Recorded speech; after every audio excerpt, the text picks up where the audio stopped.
The wind howled through the trees as I drove down the desolate highway, my hands gripping the steering wheel tightly. The rain pounded against the windshield, creating an eerie symphony that matched the unease I felt deep within. The night was pitch black, and the only source of light came from my headlights, cutting through the darkness like a knife.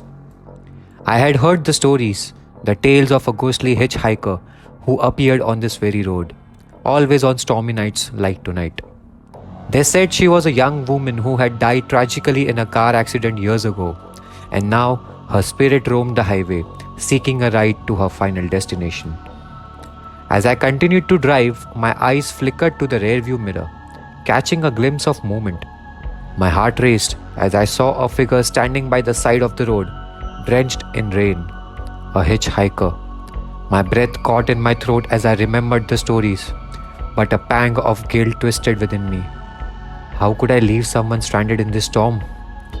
I pulled over and rolled down the passenger window, the rain immediately splattering on the interior. "Hey, do you need a ride?" I called out, my voice barely audible over the storm. The figure slowly turned towards me, and I saw her face. It was pale, almost translucent, with hollow eyes that seemed to pierce through my very soul. Her wet hair clung to her face, and a shiver ran down my spine as I realized that it was the face-to-face with the ghostly hitchhiker. She didn't say a word, but her eyes bored into mine, filled with an inexplicable sadness. I hesitated for a moment, my rational mind warring with the fear that gripped me. But then, against my better judgment, I unlocked the passenger door. She got in, her wet clothes leaving a trail of moisture behind her. The air in the car grew icy, and a feeling of unease settled over me like a heavy fog. I cleared my throat, trying to break the silence. "So, where are you headed?"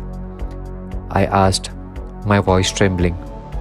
She didn't respond, her gaze fixed on the road ahead. It was as if she hadn't even heard me. The minutes stretched on, each one feeling like an eternity as the rain continued to pound against the car. I stole glances at her, but she remained motionless, her presence almost otherworldly. I tried to focus on the road, my knuckles turning white as I gripped the steering wheel. My heart raced as I realized that we were nearing the spot where the accident had occurred, the same accident that had claimed the hitchhiker's life. As we passed the spot, a chill ran down my spine, and I couldn't help but glance at her again.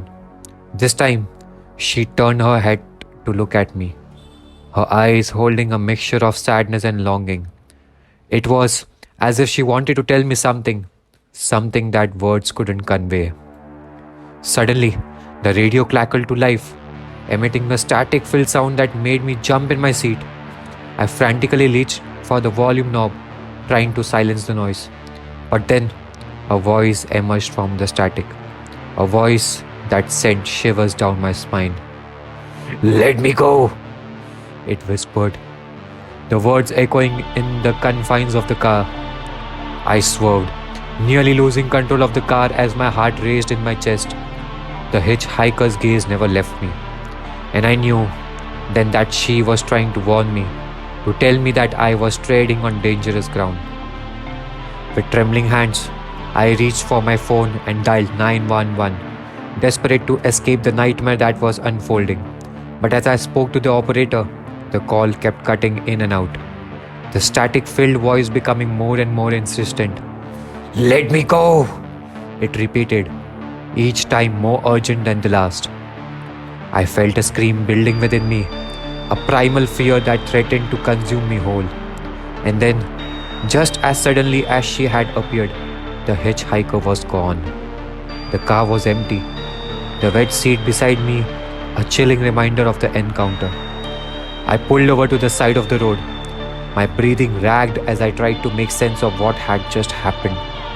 The rain had finally subsided, and a quiet stillness settled over the night. I knew then that I had narrowly escaped something truly sinister, something that defied all explanation.